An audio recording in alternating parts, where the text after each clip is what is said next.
Sampanthan මෙතුමා. Thank you, Mr. Speaker. I consider it's a great privilege that as the Leader of the Opposition, I have with the Honourable Prime Minister been able to move this motion commemorating today's sitting of Parliament as the 70th anniversary of its first meeting.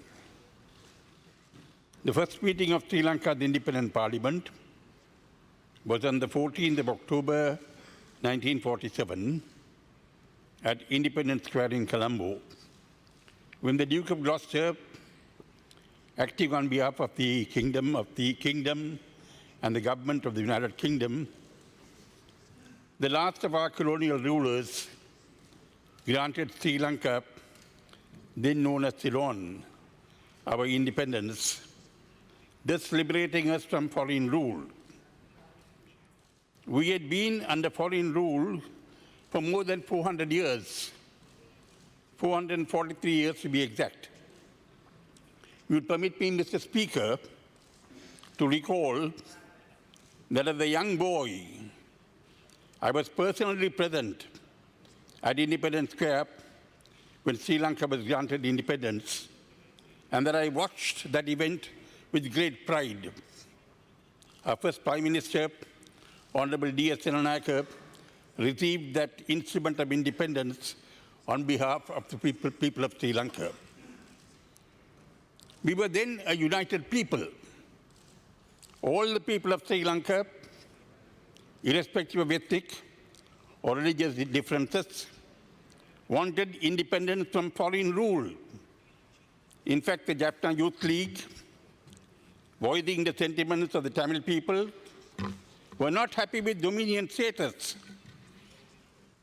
They wanted Purna Swaraj,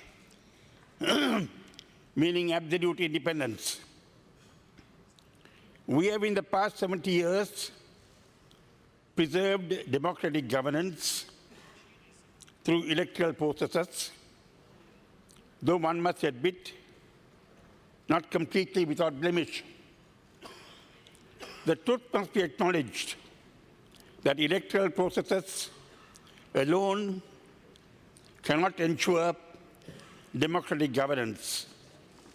Recognition and respect for pluralism are fundamental to the achievement of genuine democracy. Incipient steps towards respect and recognition of pluralism by agreement between much respected leaders in this country were unfortunately not implemented. Constitutions that were claimed to be autochthonous were no more than self-serving and did not in any way serve the needs of a pluralist society. On the contrary, they entrenched majoritarianism. We have had insurrections and long periods of armed conflict from which the whole country and all its people have suffered greatly. The worst victims have been the Tamil people who have long struggled for the preservation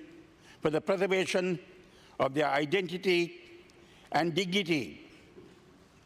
Issues that were the cause of the armed conflict remain and need to be resolved. We have, sir, all of us learned many lessons from the most harmful situations that have prevailed in our country. It would be a tragedy if in the name of patriotism, more exactly pseudo-patriotism, anyone seeks to prolong these harmful situations.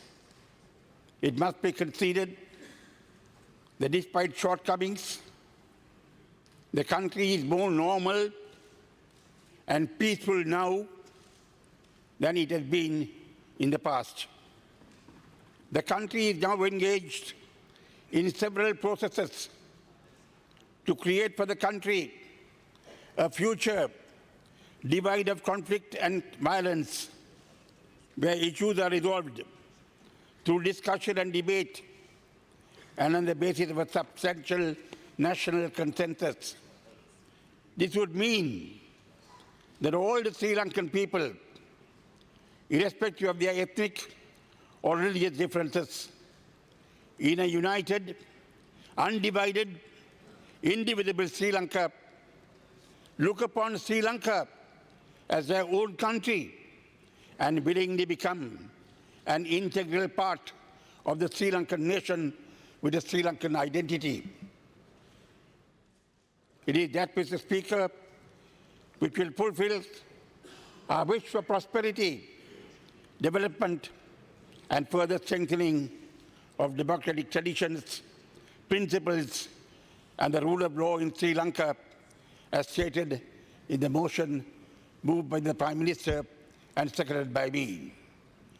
Today we are attempting to move towards being a united people in a united, undivided, and indivisible country. I do not think there can be any disagreement on that. If we want our wish for Sri Lanka to succeed, we need to unitedly work towards the achievement of that goal. Thank you, sir. ස්තුතියි ගරු සභානායක